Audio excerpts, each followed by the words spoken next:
The first thing I saw that morning was dust. Not the lazy kind that floats off dirt roads, but the heavy clouds kicked up by excavators chewing through my land. My land. I pulled over, engine idling, and stared across the open stretch of grass and sand I'd inherited from my grandfather. Men in hard hats were hammering stakes, marking plots, and in the center of it all stood a woman in a red blazer. Karen. Clipboard, sunglasses, confidence. She turned to me and said, "You'll love the new neighborhood, Mr. Flint." I didn't answer. I just watched, memorized every machine, every face, every insult in motion, because they thought it was theirs, and I knew how to make them pay for that mistake. My name's Dakota Flint, and the piece of land they tried to steal wasn't much to look at, just 43 acres of wind, grass, and sand. A lot of folks drove past it without a second glance, thinking it was nothing but empty space waiting for someone else's idea. But to me, it was everything. My grandfather bought it in 1963 with the kind of handshake deals people don't make anymore. No house, no barn, just a stretch of horizon that was ours. I never built on it. Didn't need to. It sat quietly between two roads, catching sunlight and storms in equal measure. Some years the county would mow it.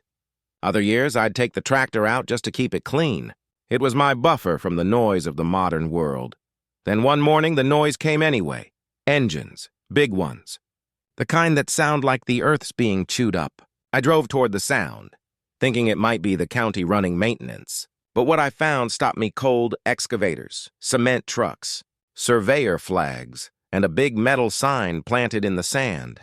Lakeside HOA, Phase 2 development. For a second, I thought I'd turned down the wrong road. But then I recognized the small drainage pipe that cut through the middle of my property.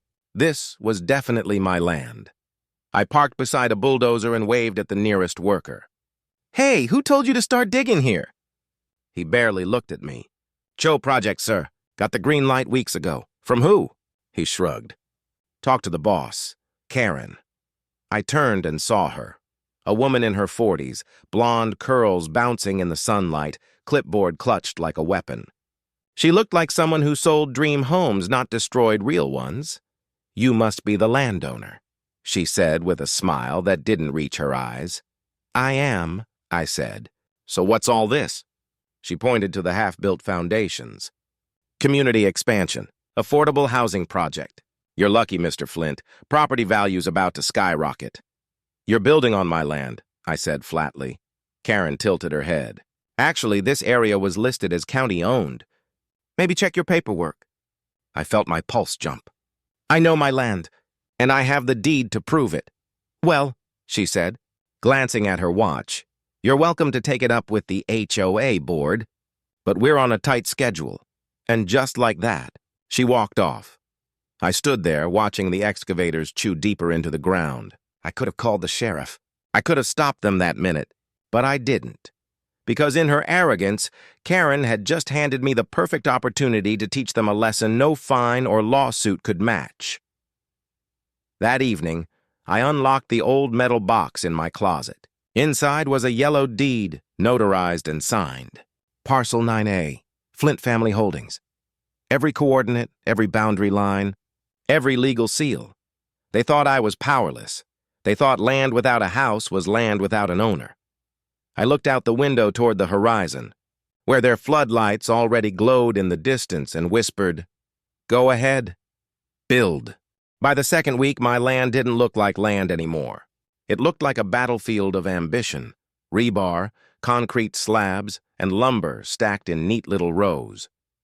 They'd carved the open ground into a grid of half-built homes, each one sitting deeper on my property line than the last. Karen ran it all like she was the mayor of a private empire. Every morning, her white SUV would pull up to the site, spotless despite the dust. She'd step out in her bright red blazer and designer sunglasses, clipboard in hand, and pace the construction zone like she owned it. The workers snapped to attention the moment they saw her. I stayed at a distance, usually on the opposite hill, just far enough to go unnoticed. I watched everything, recorded videos, took photos, even logged license plates of the trucks that came and went. People talk about patience like it's a virtue. It's not. It's a weapon if you know how to use it. One afternoon, as I stood by my pickup truck, one of the younger workers walked up to me. His name tag read Eli. "You that guy Karen keeps talking about?" he asked, wiping sweat from his neck. "Depends what she's saying. She says you're the old owner, trying to mess with zoning." "Old owner?" I said, raising a brow. "Funny. I didn't realize ownership expired." He laughed nervously. "I don't know, man. She says the HOA got it fair and square. County auction or something?" "County auction, that never happened," I muttered. Eli frowned. "You serious?" "Dead serious." He glanced back toward the half-built houses, then leaned closer. "She told us to stay quiet if anyone asks about permits. Said everything's in process." I nodded slowly. "Thanks, Eli. Appreciate your honesty. That conversation told me everything I needed to know. This wasn't an honest mistake. This was fraud, wrapped in paperwork and arrogance. The HOA wasn't confused. They were gambling that I'd be too small, too quiet, and too broke to fight them. But I wasn't fighting yet. Not until the trap was ready. Every few days, I'd drive into the county records office. I made friends with the clerk, a kind older woman named June, who still worked on paper files. "Back again, Mr. Flint?" she'd tease. "Until someone fixes this mess," I'd reply. I showed her the maps, old and new, and her frown deepened every time. "The HOA's submitted an updated zoning overlay," she explained. "They've redrawn part of Section 9A under municipal control." "They can't redraw federal property lines," I said. "That's a felony," June leaned forward. "You have the original deed?" "In a safe," she nodded. "Keep it that way." For the next month, I let them build. 30 homes went up in record time. By June, they'd hit 60. Karen even gave interviews to local reporters, bragging about the fastest-growing HOA community in the county. I watched that segment on TV one evening. She was standing right where my grandfather used to park his truck, smiling for cameras, calling it her proudest project.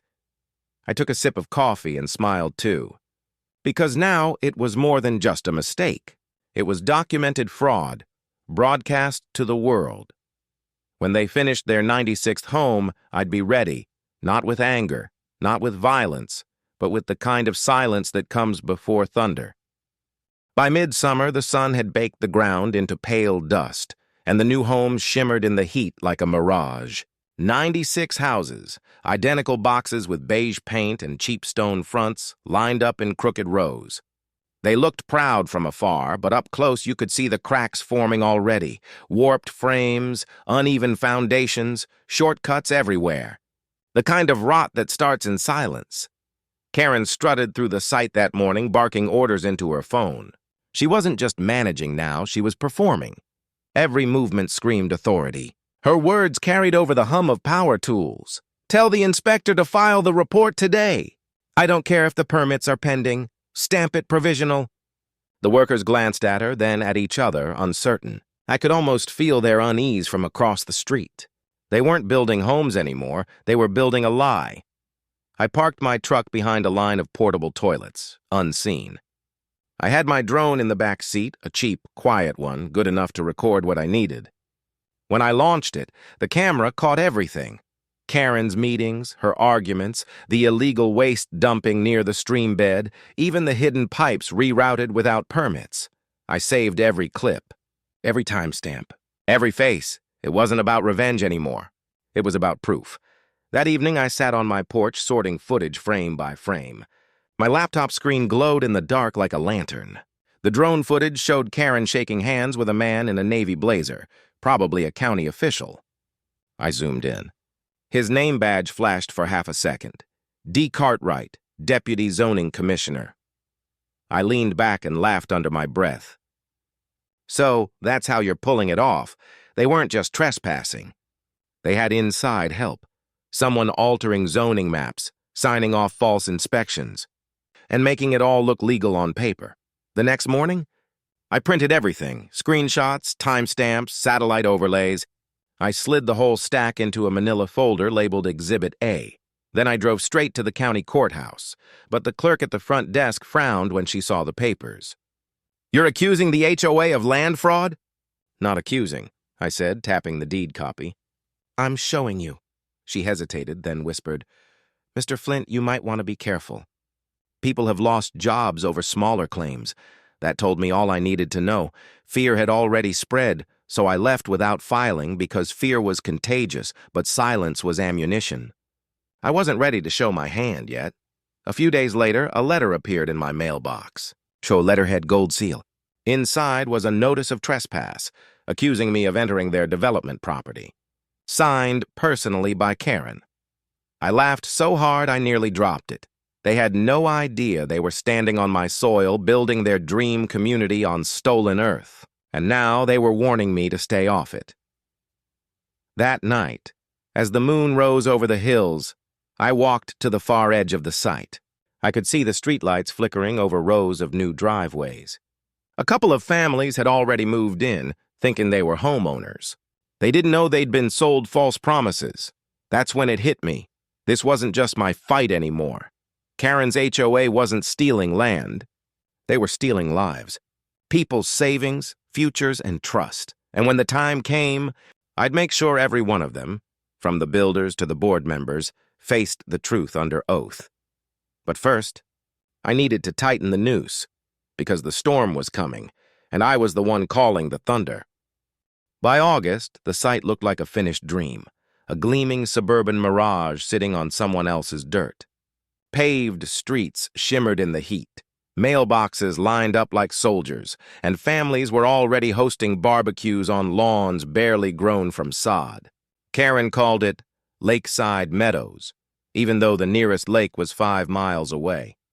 I stood on the edge of the property one afternoon, boots sinking into the sandy shoulder, watching her film a promo video for the HOA's website. A drone buzzed overhead, and Karen was all smiles, gesturing to the houses behind her.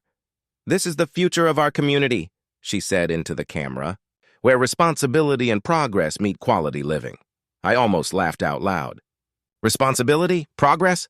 They hadn't just built on stolen land. They'd bragged about it, but that was fine. The deeper she dug her own grave, the less work I had to do. My trap started with a call to an old friend, Liam Ortega, a local surveyor who'd helped my grandfather decades ago. He remembered the land, the property lines, even the old markers buried beneath the soil. When I told him what happened, he whistled low. "Dakota, they didn't just build over your property. They redrew the district zoning maps. You can see it plain as day here," he said, spreading out blueprints on his truck bed. "They erased your boundaries digitally and shifted the coordinates. That's felony-level stuff if you prove it." I smiled. "That's exactly what I intend to do." We spent 2 days digging up the old survey markers, iron rods driven deep into the ground decades ago. Liam verified each coordinate and matched them against the original deed. The evidence was irrefutable. Lakeside Meadows sat squarely on the Flint family tract. Once the proof was solid, I started building the case from the inside out. I filed quiet requests under the Freedom of Information Act for zoning changes, construction permits, and inspection reports. I cross-referenced them against timestamps from my drone footage. The patterns were perfect, too perfect. Every fake signature lined up with a Friday afternoon, minutes before the county office closed. That's when I realized this wasn't just corruption, it was collusion. Karen wasn't acting alone. She was part of a network, developers, inspectors, and zoning officials all greased by the same HOA slush fund. So, I fed them bait. A week later, I scheduled a meeting with Karen. Under the pretense of reaching a settlement, I wore my best. Flannel and brought a copy of a forged quit-claim document. One that looked like I was giving up my land rights in exchange for a payout. She took one glance at it and smirked.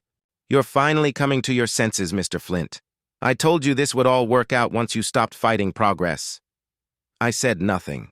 Just let her sign her name at the bottom of the page, right under the HOA seal. She didn't realize it wasn't a quitclaim. It was an affidavit of acknowledgement, proof she recognized the land as originally mine. As she handed the paper back, she said, "Don't worry, we'll take good care of it." I looked her dead in the eye. "I'm counting on it." She didn't know I had a hidden recorder in my pocket, capturing every word. That night, I drove out past the development, parked under the wide desert sky, and listened to the recording. Karen's voice played back crystal clear. "You're finally coming to your senses, Mr. Flint." I smiled in the dark. The trap was set.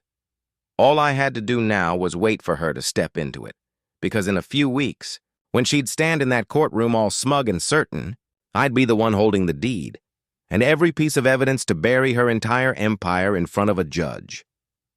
The waiting was the hardest part. For weeks, I watched the HOA's fantasy unfold like a show I'd already seen the ending to. The new streetlights flickered on at dusk. Kids rode their bikes past manicured lawns that had been rolled out on what used to be open earth. Homeowners waved to Karen as she drove by in her glossy black SUV, smiling like she was queen of a new kingdom. Meanwhile, I was quietly turning the screws. My cousin, Megan, worked at the county registrar's office, and with her help, I traced the entire paper trail. Each permit, each zoning adjustment, each signature, it was a spiderweb of falsified documents. Megan found that several inspection reports had been digitally altered, time-stamped from a single IP address belonging to the HOA's office. That was the crack in the wall I'd been waiting for.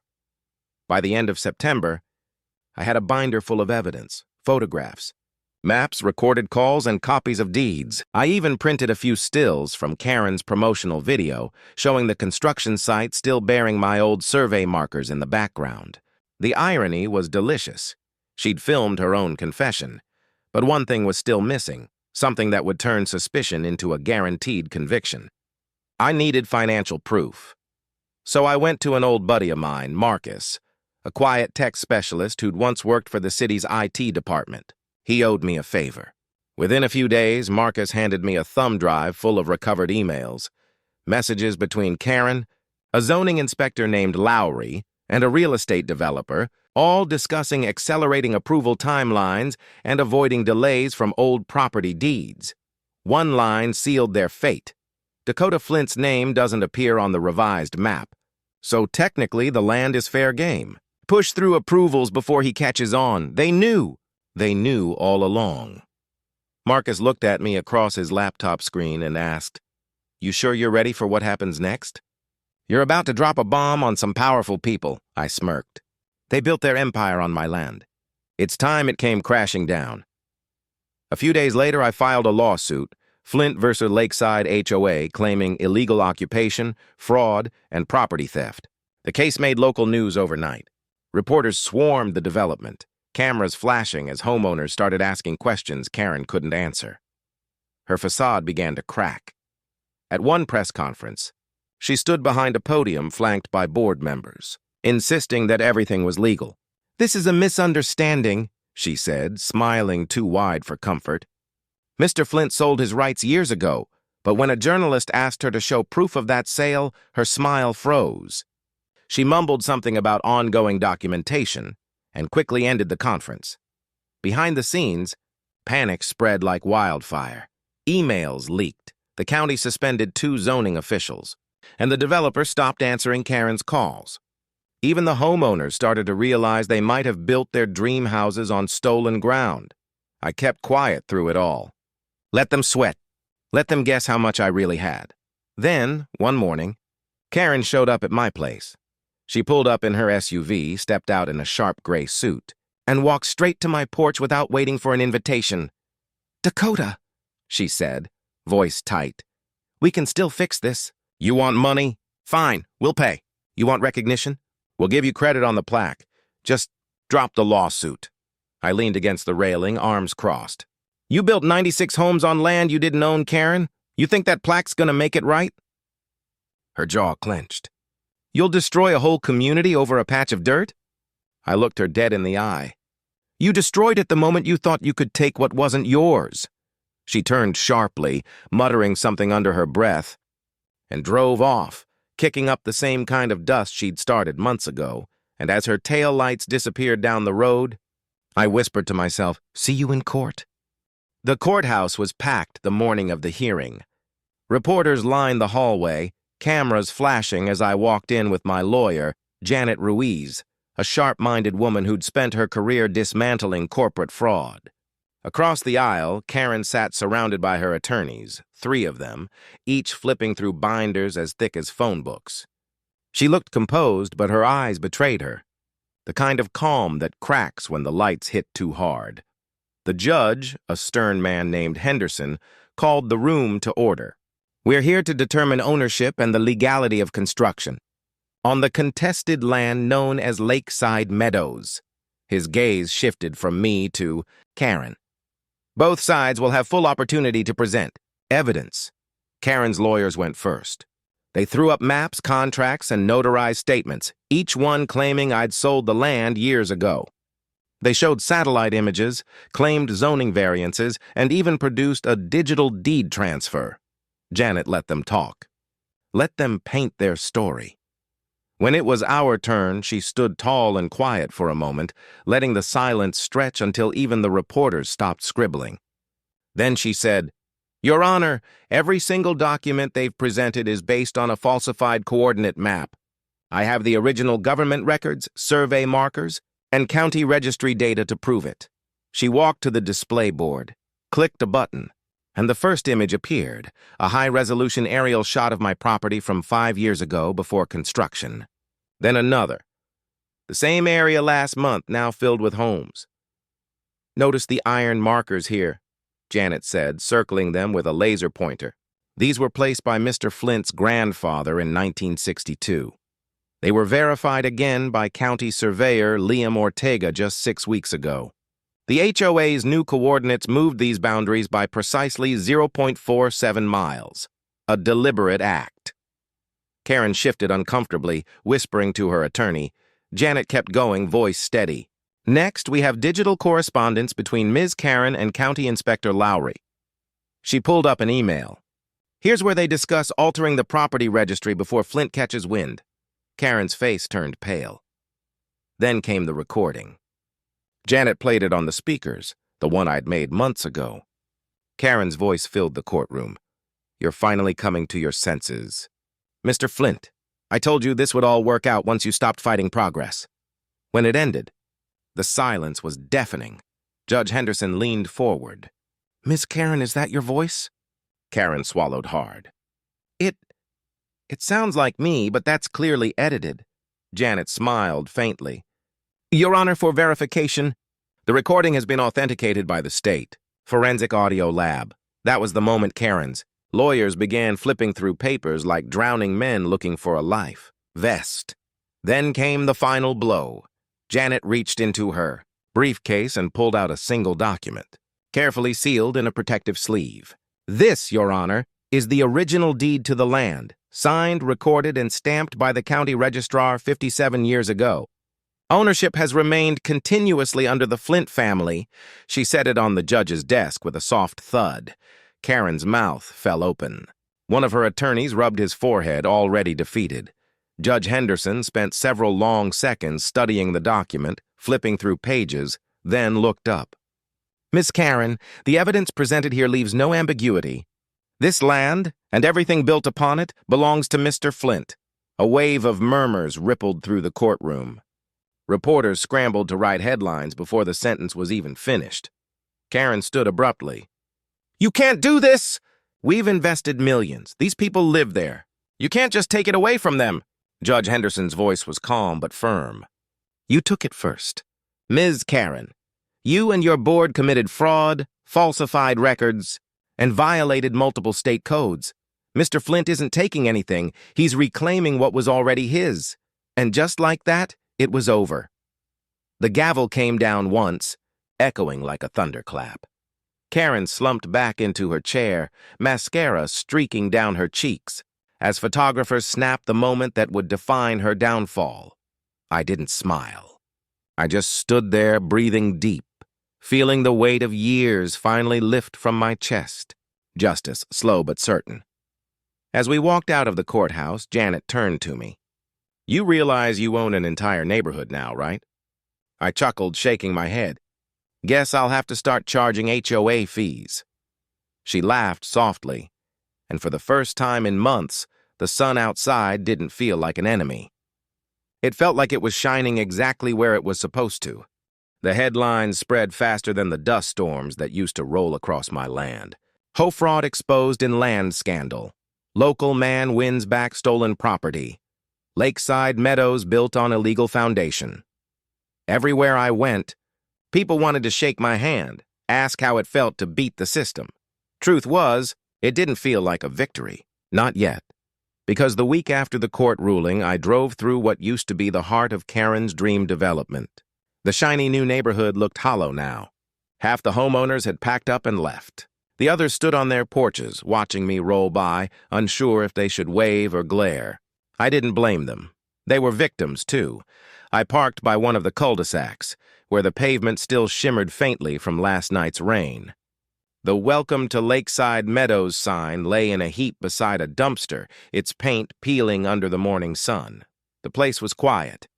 Not peaceful quiet, guilty quiet.